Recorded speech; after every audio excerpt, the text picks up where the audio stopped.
আসসালামু আলাইকুম। আজকের আয়োজন ইফতার স্পেশাল ডেটস মিল্কশেক। এটা যেমন হেলদি তেমনি রিফ্রেশিংও। এটা খেতে অনেকটা সুস্বাদু এবং অনেকক্ষণ পেট ভরাও থাকে এবং মাত্র 2 থেকে 3টা উপকরণ দিয়ে খুব ভালোভাবে তৈরি করে নেওয়া যাবে। চলুন রেসিপিটা দেখে নিই। এখানে 6 থেকে 7টা বড় সাইজের খেজুর নিয়েছি। খেজুরের বিচি ফেলে আলাদা করে দিয়েছি। এর মধ্যে দিয়ে দিচ্ছি 6 থেকে 7টা কাঠবাদাম এবং 1 টেবিল চামচ পরিমাণ চীনাবাদাম। সাথে চাইলে পিস্তা বাদাম বা কাজু বাদামও অ্যাড করতে পারেন। এর মধ্যে দিয়ে দিচ্ছি হাফ কাপ পরিমাণ গরম দুধ। বাদাম এবং খেজুরগুলো গরম দুধের মধ্যে ভিজিয়ে রাখলে এটা নরম হয়ে যাবে এবং ব্লেন্ড করতে অনেকটা সুবিধা হবে। এভাবে করে রেখে দেব প্রায় 1 ঘন্টার মতো। 1 ঘন্টা পর দেখা যাচ্ছে খেজুরগুলো অনেকটা নরম হয়ে গিয়েছে। এগুলোকে এখন একটা ব্লেন্ডার জারে নিয়ে ব্লেন্ড করে নেব।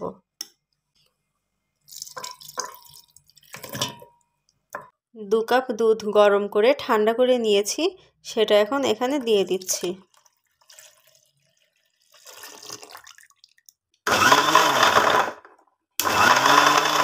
দুই থেকে 3 মিনিট ব্লেন্ড করে নেওয়ার পর এর মধ্যে দিয়ে দিচ্ছি 3 থেকে 4 টুকরো বরফ।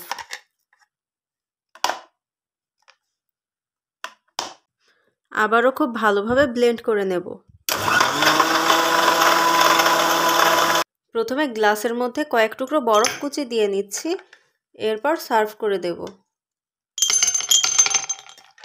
মিল্কশেকটা এখন পুরোপুরি তৈরি। এখন টেস্ট করার পালা।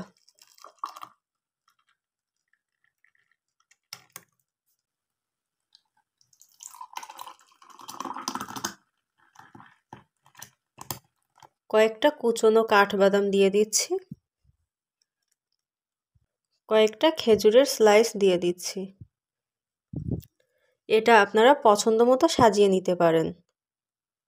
সবশেষে ওপরে অল্প অল্প করে পিস্তার গুঁড়ো দিয়ে দিচ্ছি।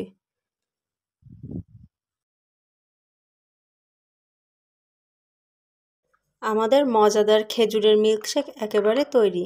দেখতে কতটা ইয়ামি লাগছে সেটা তো আপনারা দেখেই বুঝতে পারছেন। অবশ্যই কমেন্ট বক্সে জানাবেন আপনাদের কাছে রেসিপিটা কীরকম লেগেছে।